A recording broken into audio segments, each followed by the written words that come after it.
Welcome back to another exciting episode of Bbpn. I'm your host, Cadettank. I know the video came out late, but here at Bbpn we try to give the best product we can. Alright, so let's go ahead and jump into today's action. First, we're going to start with the hard-hitting news coverage from Panda's Corner. Then we're going to jump into the MCC division covered by Scar. Then we have a new segment, Player of the Week by Gamma Goblins. After that, the VGP division will finally get the coverage they deserve by Big Grin. And then after that, I will cover the core division, and I'm sure whatever I miss, Ace will make up for it next week.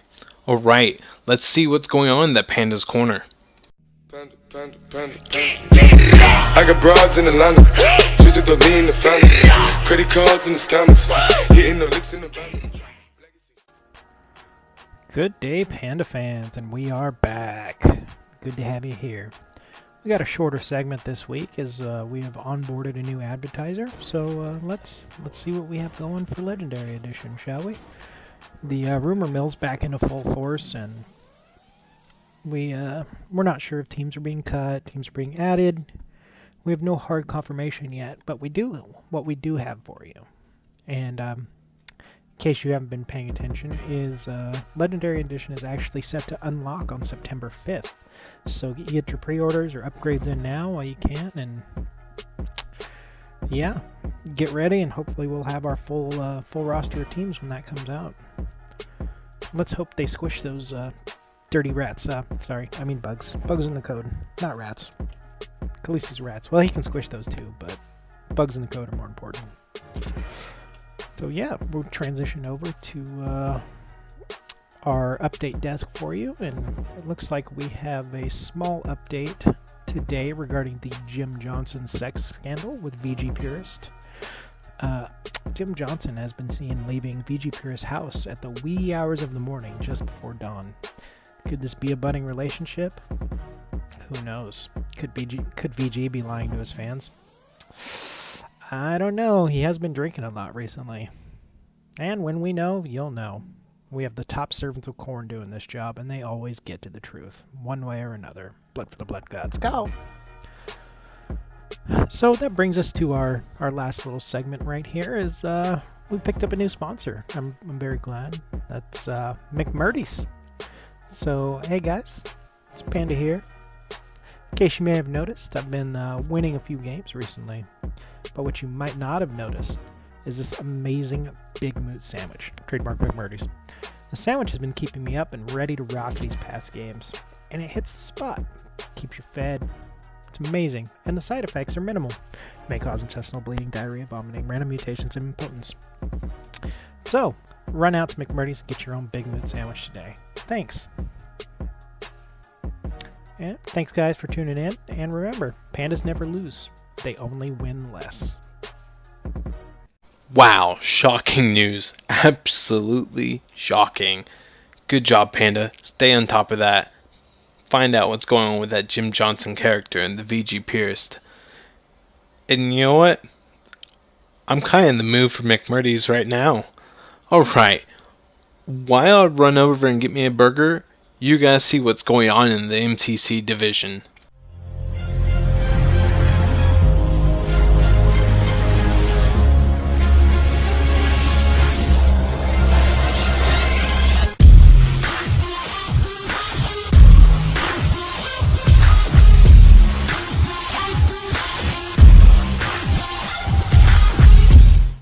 Hey, Blood Bowl fans, Scar here, back from the depths of eternal darkness to keep you up to date with what's going on in the MCC division.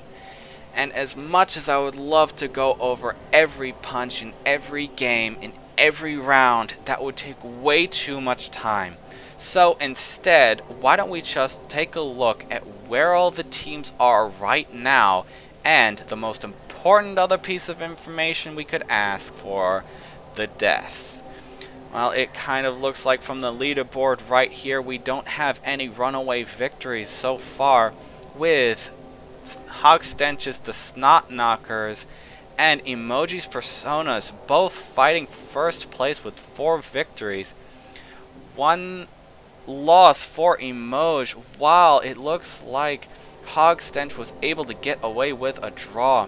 But meanwhile, in third place, Cadettank has clinched third place with 3 wins and his elf bullshit. But it's not a secure win, and he could lose it in the next few games if he gets a very bad nuffle, such as losing a War Dancer.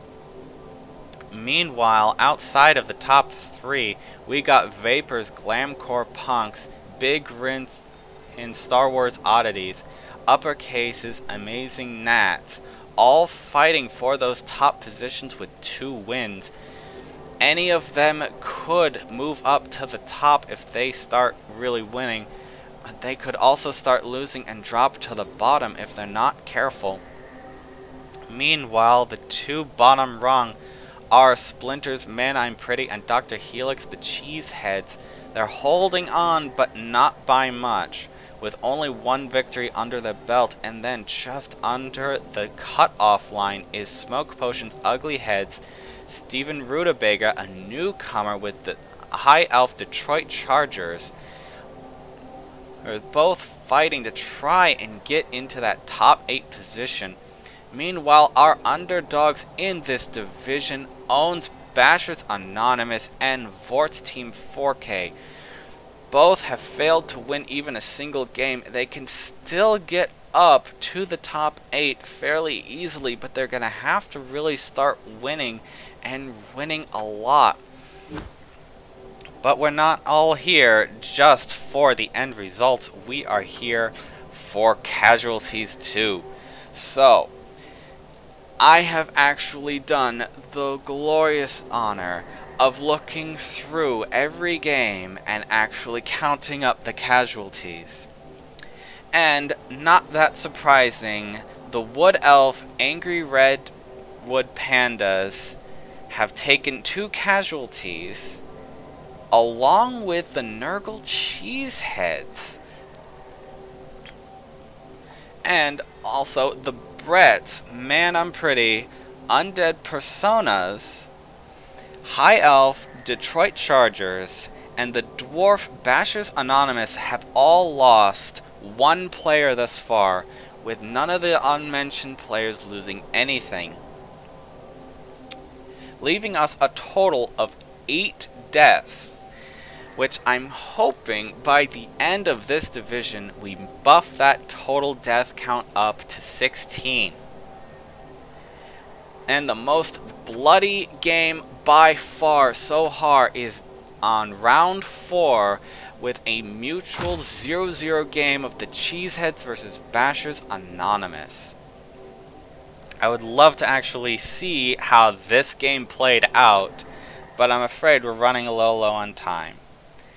But I have to say, it's a little surprising to see that our Skaven team for this division, the Amazing Rodents, have not lost anybody yet.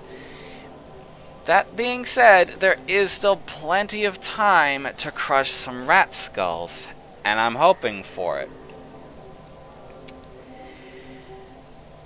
Well, I would love to talk to you all more about the play-by-plays and go a little more into depth, but unfortunately the void calls me back once again, so I must leave you for now. Back to you, Cadet. As always, good job, Scar. Man, I hope the void has some McMurdy sandwiches. Oh. Alright, let's go over to our next segment. Player of the Week by Gamma Goblins. This is good.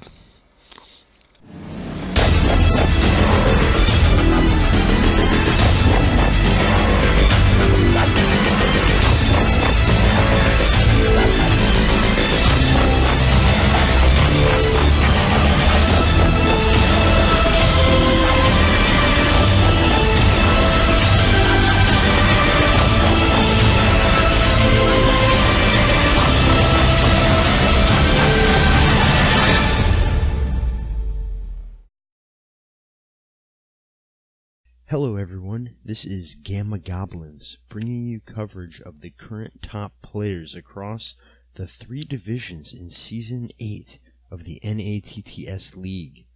This week, we will be taking a look at the top receiver coming in at an astounding 6 total receptions. This rookie rat hails from the team Lords of Decay in the VGP division. Let's take a look.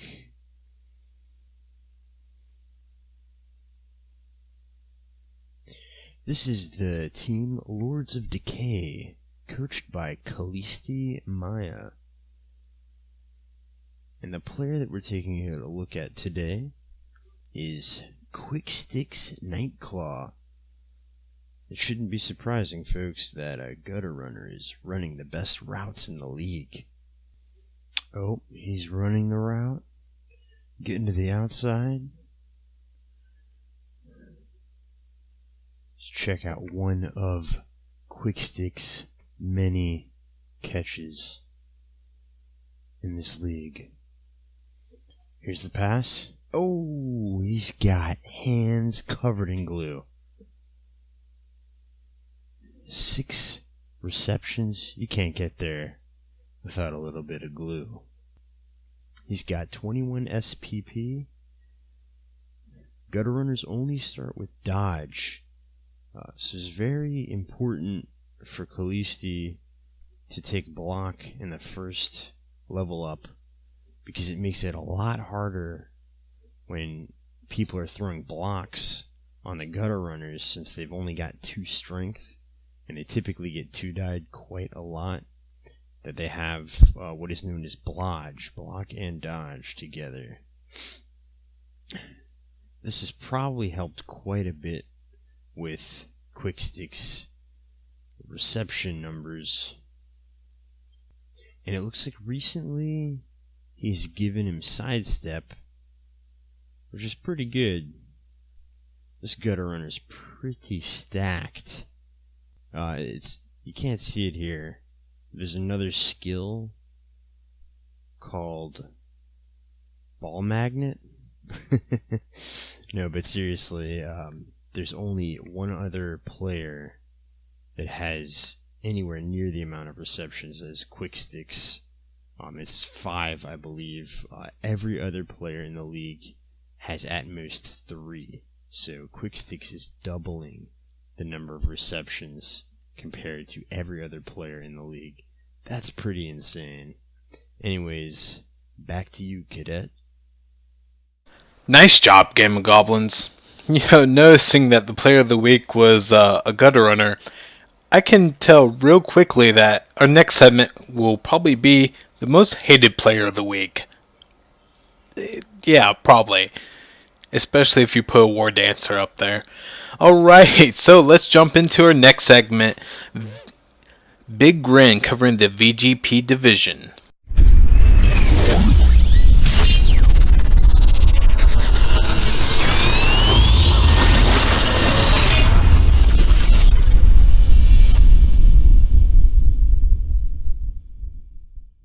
This is Big Grin, here to put a smile on your face with all the Blood Bowl news that's fit to report and some that isn't. This week we're going to be talking about the VGP division. Now, we're 4 days in to round 1 right now, and we're looking at the teams, as you can see here on the leaderboard. And there really hasn't been a lot of mix-up emotion on that leaderboard between last week and this week. Dragonazo, Callisti, the Scobos, they're all still up there near the top, with Renal and Angry Panda as well. You still got Goat Boy, Eric's, Lindsay down near the bottom, and then the middle shifted around a little bit. But since we haven't really gone into the individual teams, let's just talk a little bit about those teams and the coaches that we see. We're going to start off here with Dragonazo and the Dinosaur Train Gang. Dragonazo is a relative newcomer to Nats, but don't let that fool you. He is playing Lizards, and he's playing them hard. You can see that 3-2 record up there. He's really considered probably the most dangerous Lizardman coach in this season between all 3 divisions. He plays a really aggressive play style. It served him well in the first half of round 1. I fully expect to see him in round 2. Next, we're going to look at Callisti Maya and his Lords of Decay. You can see he also is doing really well with 3 wins and a draw. And that Skaven team, of course, Callisti Maya is playing a Skaven team. But that Skaven team's got a lot of good experienced players on it. He's racked up the SPP in several of his games, and he's got a lot of really good players, and we'll probably look at that team here in a little bit. But they're still Skaven, and they'll hopefully die if his opponent looks at him cross-eyed, especially those gutter runners. We can only hope. Next, we're looking at Rental and his Wood Elf team, the Arborwatch Knights. Rental is another relatively new coach to Nats, and he's playing those loathed Wood Elves. You've all heard the saying, there's no good Wood Elf like a dead Wood Elf, and especially those War Dancers. And he's had pretty good luck with them so far, not receiving any major injuries. He's got some pretty good skilled players on there and a number of big wins. It puts him in a good position. He's another one that we're looking forward to moving on into round 2 without too much trouble. Angry Panda now has got VGP as the Ratman, his undead team. Now, you guys probably remember at the end of last season, at the end of round 1, Corderus took Angry Panda in under his wing and kind of gave him some tips, coached him with undead. I have a feeling we're going to see Panda undead teams just like we see Callista Skaven teams. It's going to be his go-to team, but he's learned how to play it and play it fairly well. That 2-2-1 record, that's serving him in good stead to keep him in the top third of the bracket. He's going to be confident moving forward. He's got these basic skills in play. He's getting a well-developed team. I think Panda has a really good shot to move into round 2. I don't think we're going to be calling him the division loser any longer. Now let's look at the Skobos and his Red Priest. Dark Elves are a fan favorite, especially in the Nats League, and the Skobos apparently plays them very well. He's a newcomer to Nats, and he's already making his mark in the league. Unfortunately, he had to give up a forfeit this last week to Storn, and that's going to put him a little bit behind. But his play style and those Dark Elves, I think he'll make a comeback with a couple of strong games, and he was another fan favorite to move on easily into the second round. Then we have Storn and his High Elves. The Pansy Elves are making a splash on the pitch, but not necessarily in the scoring zone. Storn has really had a struggle moving forward with these High Elves and getting those scores in play, but the thrower is finally starting to skill up nicely, and Storn really has the patience to play the long game. All it takes is a win or two at this point to push you on over that cut line and into round 2. Then we've got Resin and his Chrome Fracas Fury Chaos team. You know, Chaos are one of those teams that you just kind of wonder whether or not they're going to make the skills and the hits necessary to get up into that next level and become that kill team that you're really after. And Resin's trying really hard. He's got 4 Chaos Warriors. He does have the Minotaur. Yes, I know there's a lot of contention there about whether the Minotaur is worth it or not. But if you think about it, right now with the blitz on those beastmen, Resin can put out 6 strength 4+ blocks a turn. And that's more than anybody in this division other than the Lizardmen teams. All that bash comes in really handy, and some key skill ups are all you really need in order to get that going and start that ball rolling. And he's starting to get those on that team. And we'll probably look at Resin's team here in just a little bit. In terms of a win-loss, not doing all that great. Again, he's holding down the center in the middle of the pack, but all it takes at this point is a couple of wins to move forward. Then we have Finhell and his Bro Force bringing up the Norse. Now, you guys know Norse won the season last season, so it can be done with Norse. However, you can't play Norse as if they're going to base everybody on the field and knock everything down. They're just too fragile for that. And unfortunately, Finhell has run into some poor dice luck and some poor injury results, and he is kind of hurting when it comes to that Norse League. But now that he's recovered a couple of those key injuries, he's going to start winning games. He has a good chance of making that cut into round 2. I'd keep an eye on Finhell. Kevin Storm brings up the human team with the WCW mid-carders. At the start of the season, Kevin said, I just hope they do better than the real mid-carders do. Unfortunately for Kevin, he didn't start out all that strong. However, he now has a win under his belt and some good skills on his jack-of-all-trades team. I think he's going to have a chance to move forward as long as he doesn't continue to struggle to hit the end zone. Right now, again, he's sitting right at the bottom of the middle of the pack. He's only scored 3 points in 5 games, and he really needs to work on connecting with that end zone on a consistent basis if he wants to make round 2. Now we move on to the other Lizardman team, Lindsey Parnell with his Sneaky Slimy Skinks. Lindsey is a new player and new to Nats. He has had a rough first game, kind of learning a little bit about how it works to play the online Blood Bowl in a league. Got a few tips. A number of people have been coaching him and looking at his games off season. And I think he's really starting to become a much better player. You start off with 0-0-2 and then bring up those draws. Then you come 1 win, then 2 wins, and suddenly you're no longer in the bottom third of the bracket or of the division. So I think Lindsey has a really good chance here if he can just kind of get his feet under him, make the smart plays, not make the risky plays, and get another win or 2 under his belt. And that would be good enough to go on to round 2. Next up, we have Eric's here with same old story in that Necromantic team. He's a veteran Nats member, and he's come back to Blood Bowl after a long absence. Playing with Necros just really hasn't been a great start for him. Again, same record as Lindsey with that 0-2-2 start. He has a turnaround possible here. Being a veteran player, just needs to kind of wrap things back up and attack really hard. Unfortunately, he's skilling up really slowly, and that's going to be hard, especially in the next few matches. So I'd keep an eye on Eric's. He has the potential for a come from behind, but he's going to have to make the plays in the next game or 2. And then finally, we have Goat Boy and the Lair of the Minotaur. Goat Boy is a brand new coach to Nats, and he has started with Chaos Dwarfs, which is always a risky play in my opinion. And unfortunately, he has suffered some massive injuries. 2 men down, including a Bull Centaur. Going to be missing the next game. He does have some decent incentives coming up, so he might be able to pull off a draw or a win, get some SPP, kind of help pull himself up by the bootstraps.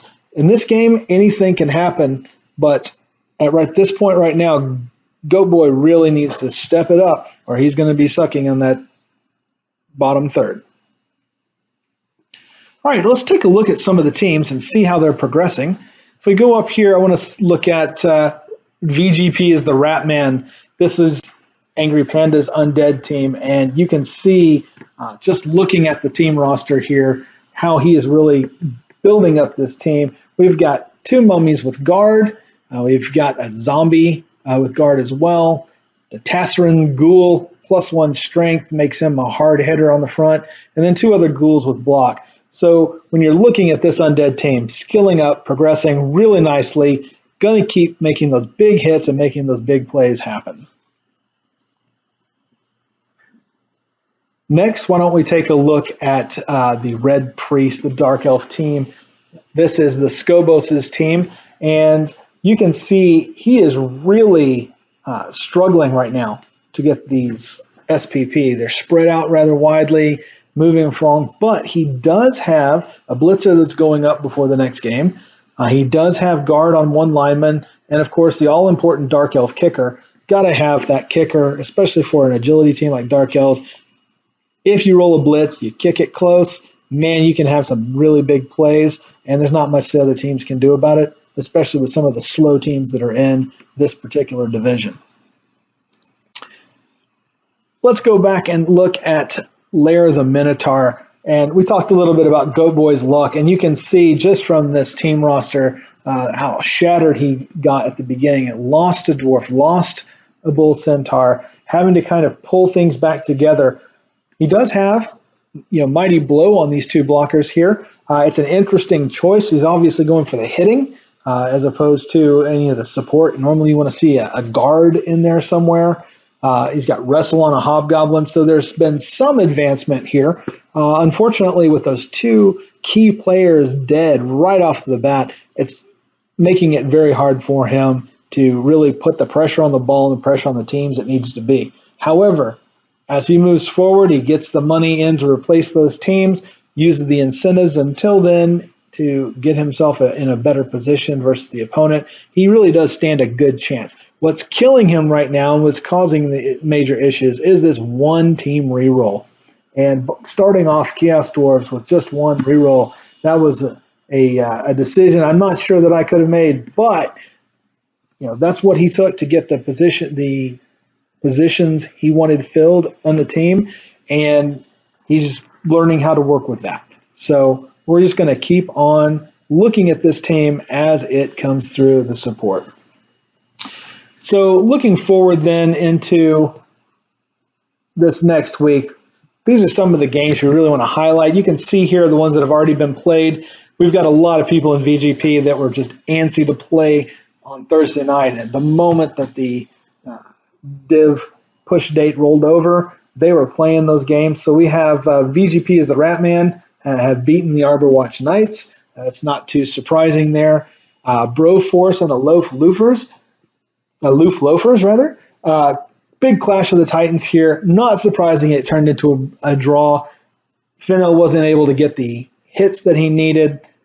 Storm wasn't able to get the passing off that he really needed. A 1-1 tie. Really good game played by both of those. Down here, the Dinosaur Train Gang versus the Lair of the Minotaur. To be honest, the only thing surprising about this is the fact that it was only a 1-0 result. With all those injuries on that Chaos Dwarf team, I'm surprised that the Dinosaur Train Gang wasn't able to rack up 2 or even 3 scores.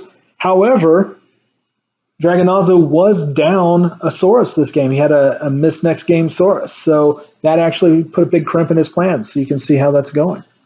So if we look at the games that are still left to go, we've got the Chrome Fracas Fury, a Strength 4 matchup for the Chaos versus a strong Lizardman team, played by the Rookie Player of the Year, Lindsey Parnell. It's going to be a good matchup on the Strength 4 guys across the board. I have a feeling that the Resin has the advantage in experience, but the Lizardmen do have the mobility, and as I said before, Lindsey Parnell is getting a lot better at his play style, so this one could go either way. The Red Priest versus the WCW Midcarders. The Scobos has to make up for last week's missed game. He's going to be looking to knock down anything without block. Dark Elves are great at the reverse play, and I have a feeling that he's going to be using this quite a bit. The human team is fast enough to keep up as long as he doesn't allow himself to be drawn all the way over to the sidelines. If the Scobos can lure Kevin out of position, it may be all over but the shouting. For his part, Kevin Storm has some good skills and more than enough options to score. Again, going back to what we said before, he just needs to connect with that end zone, and it's something he struggled with all season. And then finally, we've got the Lords of Decay versus same old story. Very skilled Skaven versus an unskilled Necro team. Anything can happen here. And in Blood Bowl, it often does, but I'm going to call this one right now in favor of the Rats. If Eric's can get off some key player removals, then things can swing the other way. It won't be hard for him to score. But Callisti has both the numbers and the skilled players on the table that makes this fairly one-sided in my opinion. All right, that's all for today. Big Grin here, putting a smile on your face with all the Blood Bowl news that's fit to report in the VGP division. Back to you. Exceptional job, Big Grin. Good job covering the VGP division. Alright guys, so as you know, Ace was out, so I will give you a quick down and dirty on the core division, but don't expect anything magical from me. You guys know I'm a slacker. Alright, at the top of the boards, we see a familiar name, Lando the Gambler, followed up by Majestic, then the legendary Kodorus, then Superfed TV, then our very own Ace Pilot, followed by Duskam, Clads, Scar, and also Gamma Goblins. Alright, these guys all have a shot to get in there still. No one's eliminated yet, but everybody has to get their hustle together. Alright guys, that's all for the core division for right now. Okay everybody, that's all we have this week for BBPN. One quick note, the Nats one-day tourney is going to be moved to Sunday, not Saturday. Okay guys, I hope to see you next week. Cadettank out.